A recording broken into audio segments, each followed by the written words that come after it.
20/4/2025 রোজ শুক্রবার আনুমানিক 2100 ঘটিকার সময় আমরা জাতীয় জরুরি সেবা 999-এর মাধ্যমে একটি তথ্য পাই।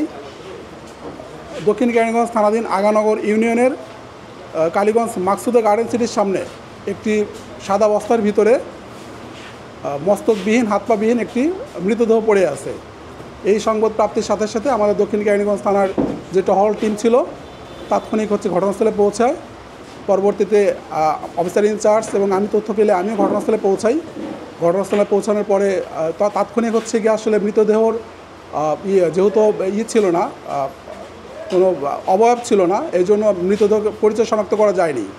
আমরা পরবর্তীতে আমাদের ঊর্ধ্বতন কর্তৃপক্ষের সাথে কথা বলে সিআইডি টিমকে অবগত করে সিআইডি টিম ঘটনাস্থলে আসে। তারা তাদের গিয়ে কার্যক্রমগুলো সম্পন্ন করে।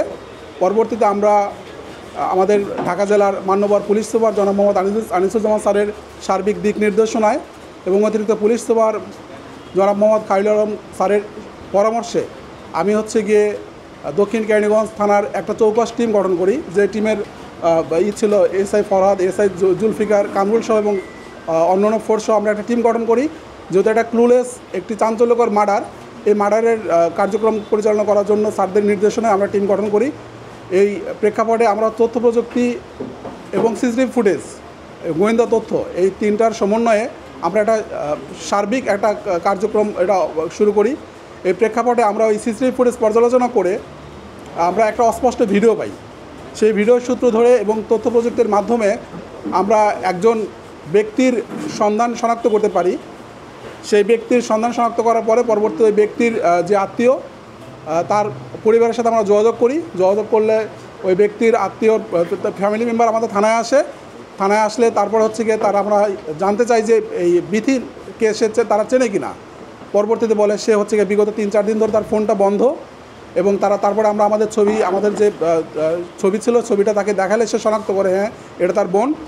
পরবর্তীতে গিয়ে আমরা অস্পষ্ট যে ভিডিওটা আমরা গিয়ে তার এই বিথির বোন তাকে দেখালে পরবর্তীতে সে অস্পষ্ট ভিডিও দেখে ধারণা দেয় আমাদেরকে এটা গিয়ে বিথির সাবেক হাজব্যান্ড, নাম গিয়ে মহিউদ্দিন হাওলাদার ওরফে শিমুল, ডাকনাম শিমুল বলে এটা সে হতে পারে। এই ধারণার প্রেক্ষাপটে আমরা গিয়ে মহিউদ্দিন হাওলাদারের কে আমাদের হেফাজতে নেওয়ার উদ্দেশ্যে আমরা বাইরে অপারেশনাল টিম প্রেরণ করি, এবং সেই প্রেক্ষাপটে আমরা মহিউদ্দিন হাওলাদারকে কদমতলী থানাধীন এলাকা থেকে আমরা আমাদের হেফাজতে নিই। হেফাজতে নিয়ে আমি আমার অফিসে আমার অন্যান্য অফিসারদেরকে সাথে নিয়ে নিবিড়ভাবে জিজ্ঞাসাবাদ করি। জিজ্ঞাসাবাদের এক পর্যায়ে সে স্বীকার করে যে হ্যাঁ সে শুধুমাত্র বিথির এটা মার্ডারটি করে নাই, তার সঙ্গে আরও 2টি মার্ডার করে। আমরা কার্যক্রম শুরু করি মূলত বিথির মার্ডারটাকে আমরা বিথির ডেড বডিটাকেই আমরা গিয়ে করে আমরা কার্যক্রম শুরু করি। আপনারা জেনে থাকবেন গতকালকেও বুড়িগঙ্গা নদীতে আমাদের এই হাসনাবাদ যে পুলিশ ফাঁড়িটা আছে তারা কিছু একটা মৃতদেহের হাত এবং পায়ের খণ্ডিত অংশ তারা উদ্ধার করে। আমরা ধারণা করেছিলাম যে কালীগঞ্জ আগানগর মার্কেটের সামনে যে ডেড বডিটা রয়েছে সেই ডেড বডিরই অবশিষ্ট অংশ হতে এটা হবে। বাট আমরা ওই খণ্ডিত অংশের যখন আমরা সিআইডির মাধ্যমে আমরা তার পরিচয় শনাক্ত করি তথ্য প্রযুক্তির মাধ্যমে, সেই খণ্ডিত অংশের পরিচয় আবার আমাদের যে আগানগর যে ডেড বডিটা ছিল তার সঙ্গে ম্যাচিং করে না। তখন আমরা ধারণা করি একই চক্র হয়তো 2টি ঘটনা ঘটে থাকতে পারে।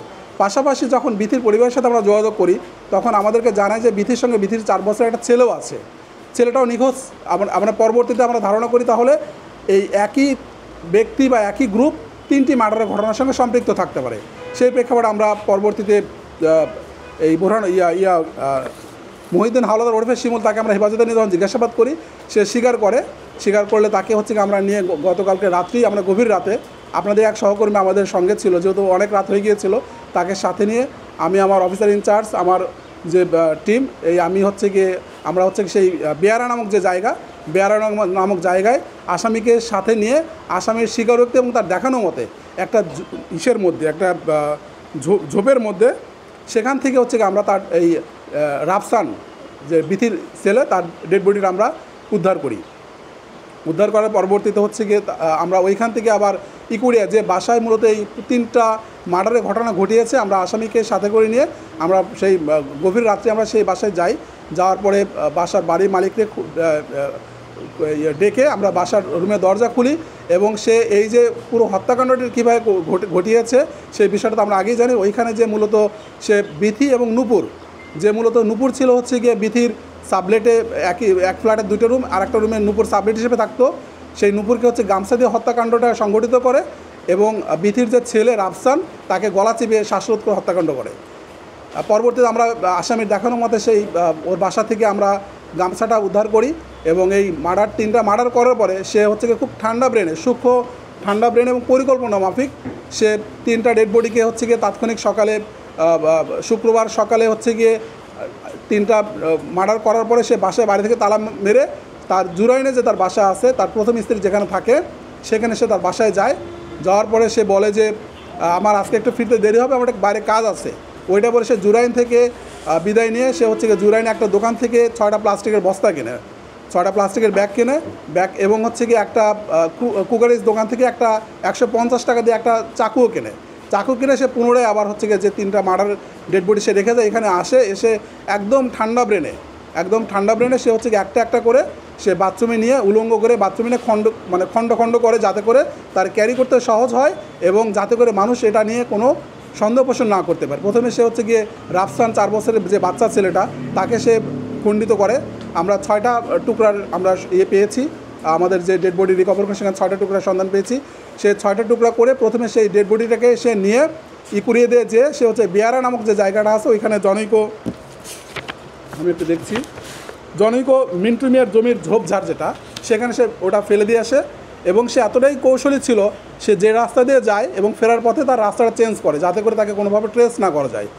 একইভাবে সে হচ্ছে গিয়ে বাসায় এসে বাকি যে বিথি এবং নূপুর দুটো ডেড বডি ছিল সেই দুটো ডেড বডিকে সে ওইভাবে একইভাবে উলঙ্গ করে বাথরুমে নিয়ে সে হচ্ছে গিয়ে খণ্ডিত করে প্রথমে হচ্ছে আমরা যে আগানগরে যেটাকে বিথির ডেড বডি মনে করেছিলাম মূলত সেটা নূপুরের ডেড বডি, ওইখানে নূপুরের ডেড বডিটা ফেলে এবং পরবর্তীতে বিথির নূপুরের মাথা এবং হাত এবং পায়ের অংশ, বিথির হাত মাথা পায়ের অংশ এগুলো আরও সে দুটা ব্যাগে ভরে পর্যায়ক্রমে পোস্তগোলা ব্রিজে বিভিন্ন সময় ওই দিন একই দিনে বিভিন্ন সময় বিকেল 5:30টায় একবার যায়, রাত্রে একবার 8:30টায় একবার যায় এবং রাত 9:45 ঘটিকে একবার যায়। 3 দফায় সে হচ্ছে গিয়ে পোস্তগোলা ব্রিজ থেকে ওই বিথির মস্তক, নূপুরের মাথা এবং বিথি এবং নূপুরের হাত পায়ের অংশ এগুলো ফেলে দেয় এবং বিথির ডেড বডিটাও সে বুড়িগঙ্গা নদীতে ফেলে দেয়।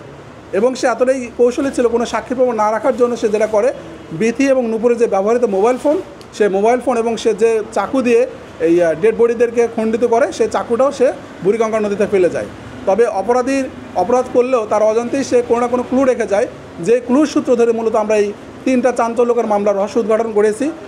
এর মধ্যে একটা ছিল হচ্ছে গিয়ে সে হচ্ছে গিয়ে একটা রিচার্জেবল কার্ড, যেটা মোবাইল রিচার্জ করেছিল সেই কার্ডটা হচ্ছে গিয়ে সে যে ঝুটের বস্তার মধ্যে ডেড বডিটা ফেলে দেয়, মানে আনফর্চুনেটলি সে হচ্ছে গিয়ে সেই ঝুটের বস্তার সঙ্গে এই রিচার্জেবল কার্ডটাও ফেলে দিয়ে যায়। আমরা ওই কার্ডের সূত্র ধরে আমরা হচ্ছে পরবর্তীতে পুরো মামলাটা ডিরেকশন করি।